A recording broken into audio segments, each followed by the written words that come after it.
Bapak, Ibu, Saudara yang dikasihi oleh Tuhan, selamat pagi. Sebelum kita melakukan aktivitas kita di pagi hari ini, marilah kita meneduhkan hati sejenak untuk membaca dan merenungkan akan firman Tuhan. Untuk itu mari kita bersatu di dalam doa. Bapa kami di dalam surga yang mulia, di pagi ini kembali kami menghadap ke hadirat-Mu.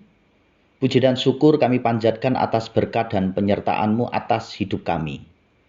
Terlebih Tuhan, di pagi yang indah ini, Engkau boleh bangunkan kami dengan badan yang sehat. Walaupun ada beberapa saudara-saudara kami yang masih ada di dalam kelemahan tubuh, Engkau tetap berikan kami hati yang senantiasa terpaut kepadamu. Saat ini kami akan memulai hari yang baru. Untuk itu kami akan mendasarinya dengan membaca dan merenungkan akan firman-Mu. Karena itu berfirmanlah ya Tuhan, karena kami siap untuk mendengar. Amin. Bacaan kita terdapat di dalam Matius 7 ayat yang ke-15 sampai dengan yang ke-20 yang menyatakan demikian. Waspadalah terhadap nabi-nabi palsu yang datang kepadamu dengan menyamar sebagai domba, tetapi sesungguhnya mereka adalah serigala yang buas. Dari buahnya lah kamu akan mengenal mereka. Dapatkah orang memetik buah anggur dari semak duri, atau buah ara dari rumput duri? Demikianlah setiap pohon yang baik menghasilkan buah yang baik, sedang pohon yang tidak baik menghasilkan buah yang tidak baik. Tidak mungkin pohon yang baik itu menghasilkan buah yang tidak baik, ataupun pohon yang tidak baik itu menghasilkan buah yang baik. Dan setiap pohon yang tidak menghasilkan buah yang baik pasti ditebang dan dibuang ke dalam api. Jadi dari buahnya lah kamu akan mengenal mereka. Demikian pembacaan firman Tuhan, terpujilah Kristus, haleluya. Bacaan kita diberi tema pohon atau buah. Di masa pandemi COVID-19, cara hidup new normal perlu diperhatikan dan dilaksanakan dengan penuh disiplin. Salah satunya adalah menjaga imun tubuh atau kekebalan terhadap penyakit.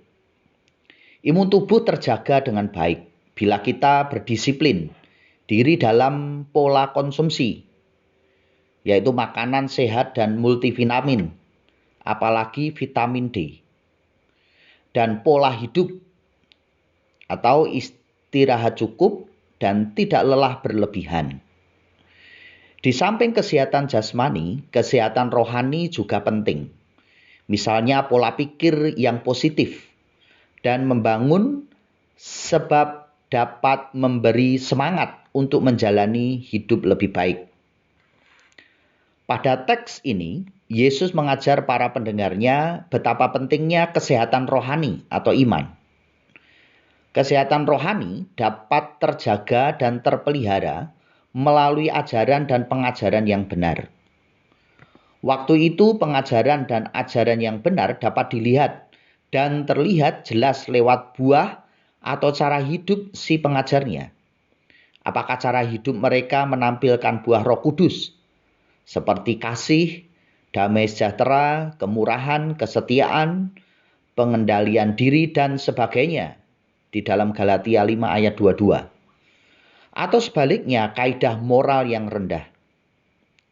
Walau tersirat tampak jelas bagi kita bahwa Yesus mengumpamakan para pengikutnya atau orang percaya sebagai sebatang pohon yang baik dan menghasilkan buah yang baik untuk kehidupan sesama.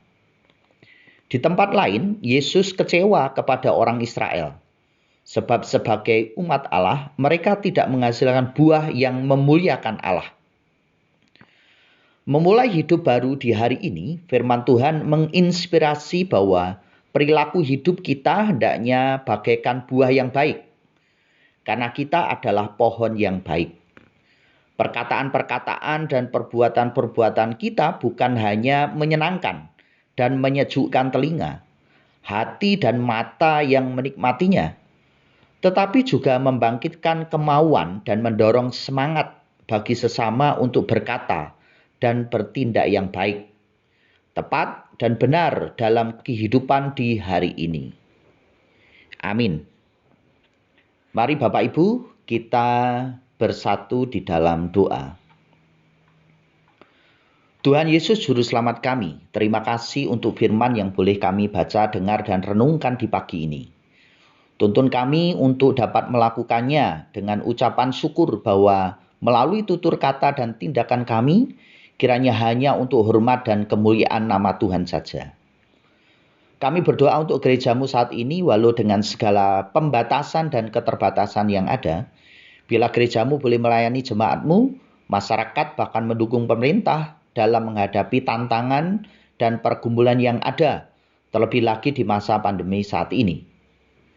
Mari Tuhan berkati umat-Mu, berkati tangan-tangan yang ikut ambil bagian dan mendukung pelayanan di gerejamu ini, agar kami boleh mewujud nyatakan kehendak-Mu untuk menjadi garam dan terang yang sesungguhnya di dalam pelayanan yang ada. Kami berdoa di tengah keprihatinan dan keberadaan kami saat ini, baik yang ada dalam pergumulan hidup, sakit penyakit, perekonomian yang tidak menentu, bahkan ada yang sampai terjadi gejolak di dalam rumah tangga. Mari Tuhan Kau hadir dan memberikan kekuatan dan kelegaan. Terkhusus lagi di tengah pandemi COVID-19 yang semakin hari terjadi peningkatan penularannya. Banyak saudara-saudara kami yang saat ini terpapar, bahkan sampai ada di dalam kelemahan tubuh dan menjalani isolasi. Baik yang saat ini harus dirawat di rumah, yang masih mencari tempat karena keterbatasan ketersediaan kamar rawat inap di rumah sakit, ataupun yang saat ini sedang dirawat di rumah sakit. Kami berdoa untuk kebutuhan pasien saat ini, terutama sulitnya mencari ketersediaan oksigen di rumah sakit maupun di agen-agen pengisian oksigen. Dengan penuh kerendahan hati, kami mohon belas kasih Tuhan. Kiranya Tuhan jamah, Tuhan lawat, dan urapan-Mu lah semakin hari saudara kami yang sakit semakin dipulihkan kesehatannya. Karena hanya di dalam nama Tuhan Yesus ada kesembuhan. Kami mohon pertolongan-Mu ya Tuhan.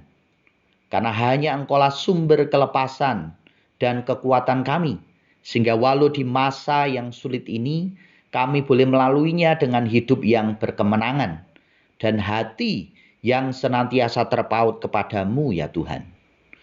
Kami akan melakukan aktivitas kami di hari ini. Sertai berkati kami Tuhan, agar di tengah tantangan yang ada kami boleh dimenangkan oleh kekuatan dan pertolongan-Mu. Ampunkan salah dan dosa kami, dan sucikan semuanya itu hanya di dalam nama Tuhan Yesus Juru Selamat kami. Kami telah berdoa dan mengucap syukur. Amin. Bapak Ibu Saudara yang dikasihi oleh Tuhan, selamat pagi, selamat beraktivitas. Tuhan Yesus memberkati.